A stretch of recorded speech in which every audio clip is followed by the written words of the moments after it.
ఊరికి బావాలంటే ఇదొక బాధ.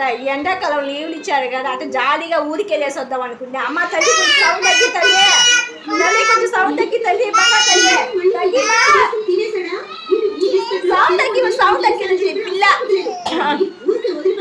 మా బండి తోలుతున్నాడు, తోలైన బండి మాడుకొని మాగేసుకోవాలని చేస్తే మాడికాయలు మాగేయాలని తెలిస్తే అంటే ఏం పని చేస్తాడు. ఆ పని చేసిందంటే పెట్టిలో కూర్చొని ఉన్నాడు. వాళ్ళ డాడీ కనీసం నీళ్ళు కూడా తెచ్చుకోలేవే, నువ్వు ఇప్పుడు సౌండ్ తగ్గిమంటే తగ్గిలేదు, ఏమనుకో కొంచెం సౌండ్ భయంకరమైన సౌండ్.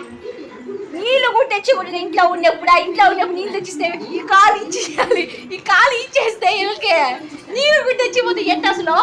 నీళ్ళు తెచ్చి ఊరికి పోవాలంటే నీళ్ళు తెచ్చి పెట్టేసుకో, వంట వేసుకో, ఇల్లు శుద్ధం చేసుకో, ఎన్ని శుద్ధం చెప్తుంటారు. ఏదో ప్రశాంతంగా ఒక 10 రోజులు ఉంటామంటే ఉంది అనుకుంటున్నాం. ఎప్పుడు 24 గంటలు ఫోన్ చూసుకునే పనేనా, ఫోన్ చూసుకునే పనే అని మా ఇంట్లో 24 గంటలు ఫోనే.